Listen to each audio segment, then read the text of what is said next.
The heat in the room felt heavy that night in Rashara as Zola walked in holding a tray of steaming food. She whispered a silly little rhyme under her breath to stop her hands from shaking.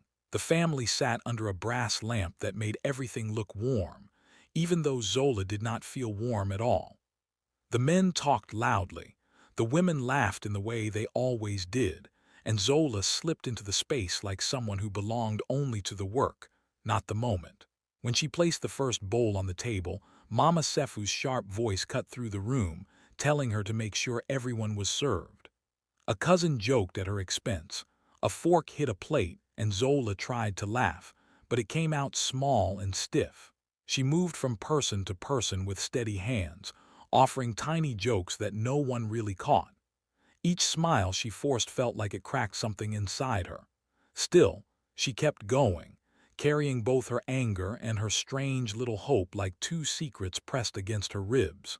When everyone was finally settled, she stepped back to the doorway. From there, she watched the table glow with life that did not seem to need her, except for her quiet service. Her hands had touched every plate, yet her name meant nothing in that room. And in that moment, with the smell of food on her clothes and her heart beating hard, she felt a cold new truth rise in her. Something in her life had to change, and soon. There were many nights when Zola felt herself fading, as if she were learning how to disappear without anyone noticing. It happened little by little. Weddings, funerals, Sunday lunches, every event looked different but felt the same. Music changed, clothes changed, people cried or laughed, but Zola's place stayed fixed. She stood at the edge of every room, moving so quickly she looked like a blur. She cleared plates before anyone asked, filled glasses before anyone thanked her, and slipped away before anyone remembered she had been there. People often said she worked hard, said she had good hands, said she was reliable, but no one ever asked what she wanted. No one asked what she dreamed of when she closed her eyes. It was as if her life was meant only to make other lives easier.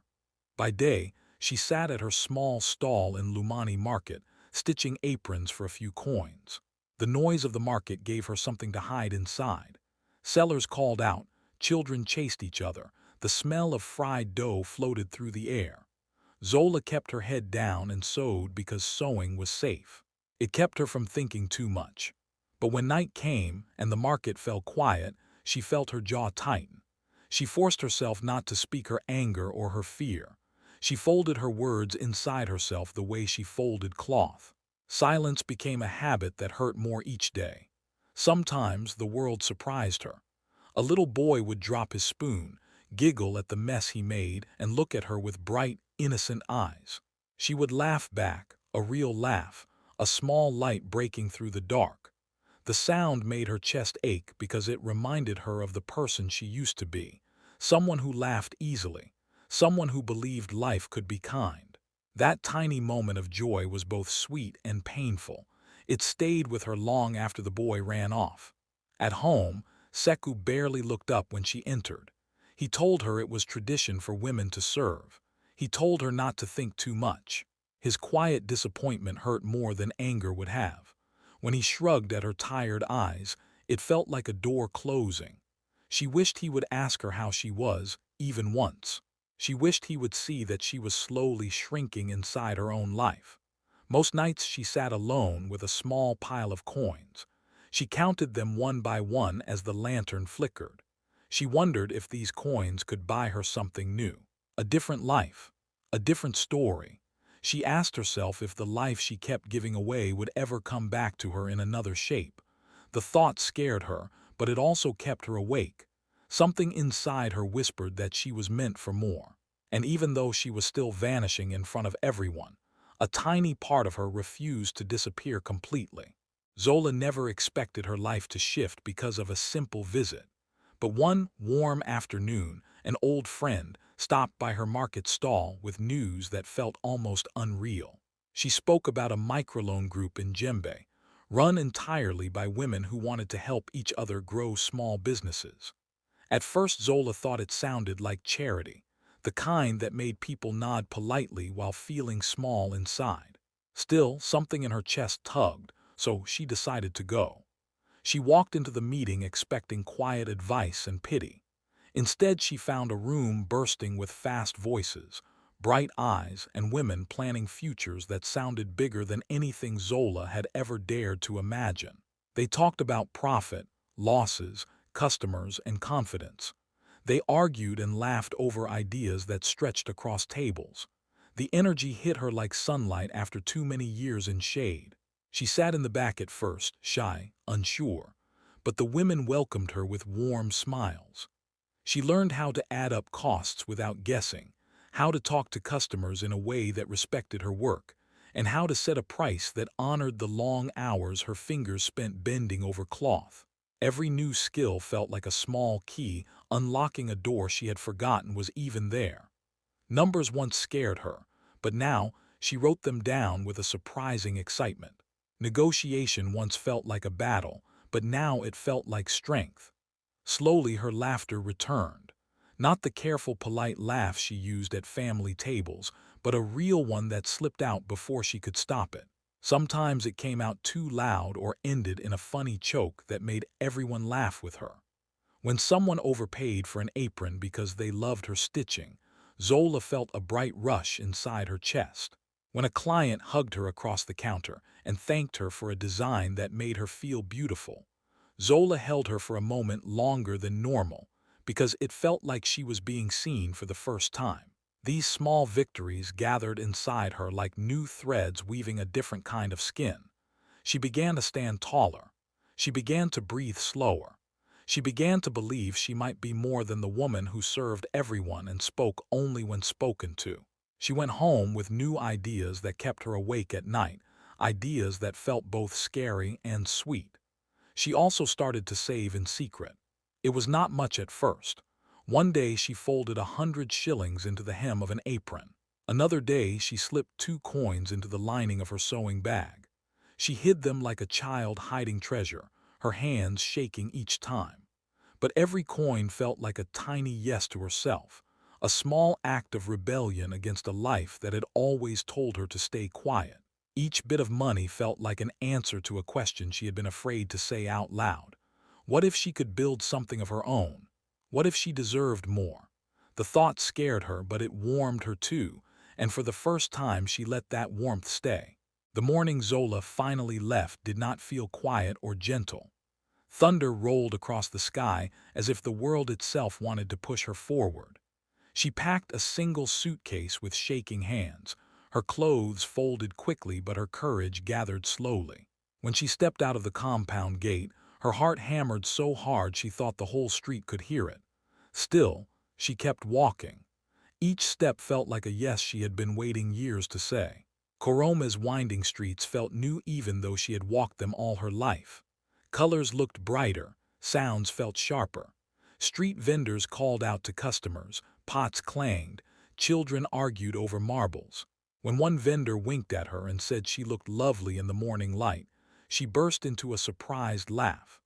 The sound came out full and free, and it startled her so much she pressed a hand to her chest. It felt good, almost too good, like stretching a part of her she had forgotten existed. The cooperative was nothing fancy, just a busy room filled with sewing machines, wooden tables, and women who carried their own stories in their eyes. But it felt right. Work there was hard and honest.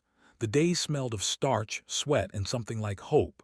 They teased each other, shared gossip, sang badly, and argued over whose stitching was straighter. Zola found herself laughing in ways she hadn't in years. No one treated her like background. No one barked orders. No one asked her to serve a table then vanish. They saw her as a worker, a friend, a woman with her own name.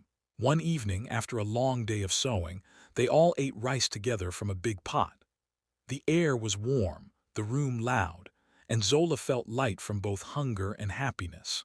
When her first paid order came through, a customer asking for 3 aprons in her own design, the whole room erupted into cheers. The women lifted her off her feet, shouting her name, dancing her around the tables. Zola laughed until her stomach hurt. She had never been celebrated like that before. Never. Not once. That night she slept on her small cot like someone who had been holding her breath for years and had finally let it out. Her body relaxed in ways she didn't know it could. She dreamed of bright cloth, open doors, and a future that felt close enough to touch. And yet, even with all the joy, a soft ache sat beside her. Leaving her old life had not been easy. Memories of the compound, of routine and silence, of people who never saw her, tugged at her sometimes. But the ache did not pull her backward. It pushed her forward. It reminded her of everything she refused to return to, rooms where her voice didn't matter, tables where she served but never sat. That ache became her fierce little companion, whispering that she had chosen herself, finally and boldly. And she knew she would never give that yes back. The months that followed felt like someone had turned Zola's life into a gentle drumbeat. Each day carried its own rhythm, the steady flow of orders, the shuffle of deliveries, and long nights that stretched late but never felt lonely. She spent hours at her machine, humming to keep herself awake, laughing with the women at the cooperative, and feeling her confidence grow stitch by stitch. When she finally saved enough money to open a small shop on Haraka Road, she painted the sign herself. The letters came out crooked and bold. She did not mind. The shop had a mismatched chair by the window, two shelves she built from old crates, and a little bell on the door that rang like hope every time someone walked in. People came for simple hems or new aprons at first, but they stayed for Zola. She listened to them, laughed with them, and treated them with a kindness that felt rare. Brides stepped into her tiny fitting room and sometimes burst into tears when they saw themselves in the mirror. Zola cried with them, holding their hands, wiping cheeks with the edge of a clean cloth. One woman hugged her and said she looked like the sun when she smiled. Zola laughed so hard she had to sit down, covering her face because the compliment felt too big and too warm. Her business grew slower than she imagined, but it grew in a way that felt honest. She learned her regular customers by name. She learned their children's birthdays, their favorite colors, their fears before big events. And she hired two young women who reminded her of her old life, girls who had carried trays the way she once did. She taught them how to measure cloth, how to talk to customers, how to price their work so they never felt small. Watching them learn made her feel like she was building something bigger than a shop. She was building a place where women did not vanish. Then one afternoon, everything changed. A popular food blogger, famous in the whole region, posted a long message online about a beautiful apron she bought from a tiny shop on Haraka Road with magic in its thread. By evening, there was a line stretching down the street. Women, men, students, aunties, even tourists. Some came just to see if the rumor was true. Zola stared at the crowd through the window, her mouth falling open. She was breathless, laughing and shaking at the same time. She rushed to the back kitchen to gather herself and ended up sinking onto a stool. There, with the sound of the buzzing crowd outside, she covered her face and let herself cry. They were not sad tears. They were the kind that washed away years of being unseen. Her hands were still curled around a spool of thread when she whispered a quiet thank you to the room, to the women who taught her, to the girl she used to be, and to the woman she was becoming. The video showed up out of nowhere, shaky and grainy, like someone had filmed it with trembling hands at the back of a room. It was one of those old family dinners, the kind Zola had tried for years to forget. The long table was full of loud men and women smiling in the practiced way they always did. And there in the corner was Zola, moving from plate to plate like a quiet river no one bothered to notice. She carried dishes, cleared spaces, poured drinks, and never seemed to stop. Someone posted the clip online with a few sharp words about tradition and power. Within hours it spread across town, then across the region. People argued in comments. Some said the video showed culture, others said it showed cruelty. Hashtags popped up, memes appeared, everyone had something to say. Mama Sefu's face in the video stayed stern, calm, untouched by guilt. The internet picked sides quickly, painting her as a villain while lifting Zola like a heroine from a storybook. Zola watched it all with a strange mix of emotions twisting inside her. At first she felt the old shame rise, hot, heavy, familiar. But it didn't stay as long as it used to. It cooled into something clearer. She had survived that life. She had built something new. No amount of online noise could pull her back into who she used to be. Messages poured into her inbox from strangers who said her story gave them courage. Orders tripled in a week. People lined up again, not just for cloth but to tell her they were proud of her, even though they had never met her. Women she had helped start small stalls showed up at her shop without warning, carrying warm bread, flowers wrapped in old newspapers, and long hugs that smelled of sweat and sweetness. They told her they wouldn't let the world tell her story without showing the strength she carried now. Meanwhile, Mama Sefu heard the gossip everywhere she went. At the market, women whispered behind their baskets. At church, people stared a little too long. At home, even family members shifted uncomfortably around her. For the first time, she felt the weight of people watching. She felt the sting of their judgment. Pride didn't protect her the way it once had. One afternoon, when the sun sat low and the street outside Zola's shop buzzed with customers, a quiet hush rolled in. A few people glanced toward the door, then the whole line began to murmur. Mama Sefu stood on the step, holding her hat with both hands, her shoulders tense and her eyes unsure. She looked smaller than Zola remembered, almost fragile, as if she had finally realized the world was not as loyal to her version of the story as she once believed. When she walked into the shop, the room fell silent. Even the sewing machine seemed to pause. Zola looked up from her table, thread still between her fingers, and met Mama Sefu's eyes. The moment stretched soft and slow, as though the entire street was holding its breath, waiting to see what would happen next. Mama Sefu stepped inside the shop like someone entering cold water, slow and unsure. Her shoulders were tight, her mouth pressed thin, and her pride looked cracked around the edges. Zola felt the whole room watching, but she kept her breathing steady the way she had practiced in mirrors for years. She did not rush. She did not shrink. She simply nodded and welcomed Mama Sefu with a calm that felt earned, not forced. The older woman sat on the mismatched chair by the window, hands shaking slightly as she placed her hat on her lap. For a moment they just looked at each other. The past stretched between them like an invisible thread neither knew how to touch. Zola didn't ask why she came. She didn't demand anything. Instead, she walked to the small stove in the back and warmed the stew she had perfected one sleepless night, a night when old memories sat heavy on her chest, and she cooked until the sun rose. The smell filled the little shop, rich and comforting. She placed the bowl in front of Mama Sefu without ceremony. The older woman lifted the spoon with careful fingers and tasted it. Her face shifted slowly. First surprise, then a small puff of laughter she tried to hide, and finally an awe that slipped out before she could stop it. Her eyes softened. Her shoulders dropped. Something inside her trembled, not from the heat of the stew, but from the quiet truth that Zola had built this life on her own. There was no speech waiting in Zola's mouth, no sharp words she had saved. She didn't want revenge. She didn't want to win anything. She only wanted to build something better than the world she came from. So instead of a fight, she offered something different. She led Mama Sefu upstairs to the new space above her shop, a wide room she had turned into a community table. Wooden benches, painted by hand, lined the walls. Colorful cloth hung from the windows.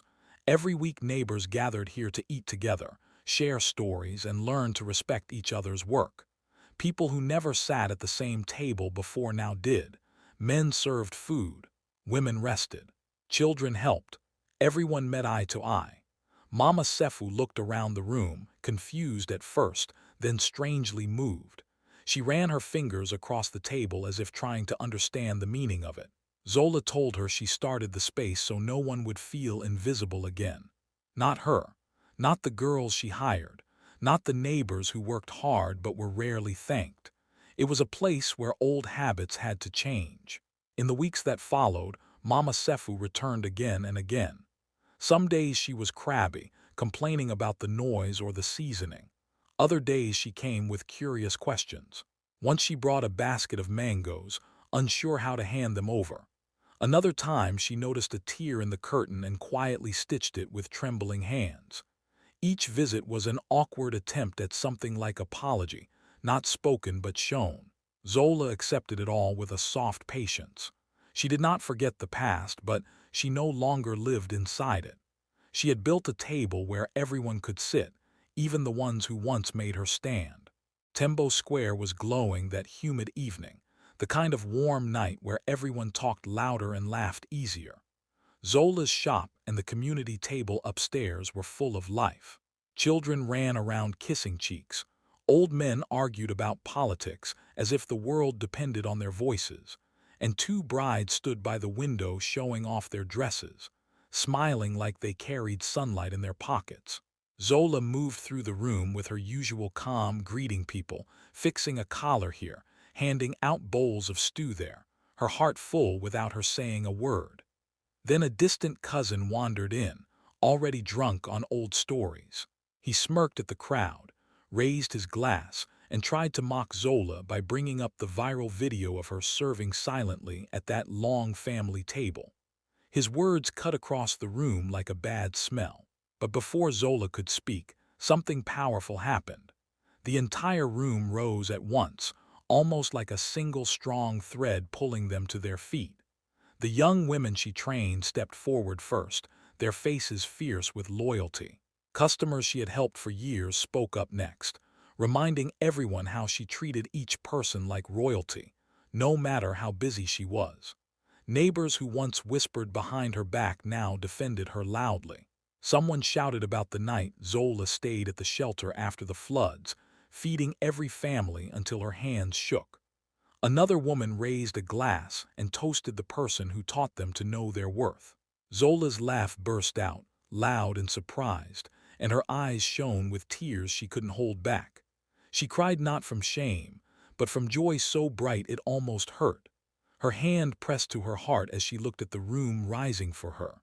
The woman who once served everyone now had an entire crowd ready to stand up for her without hesitation. And she finally felt fully, beautifully seen.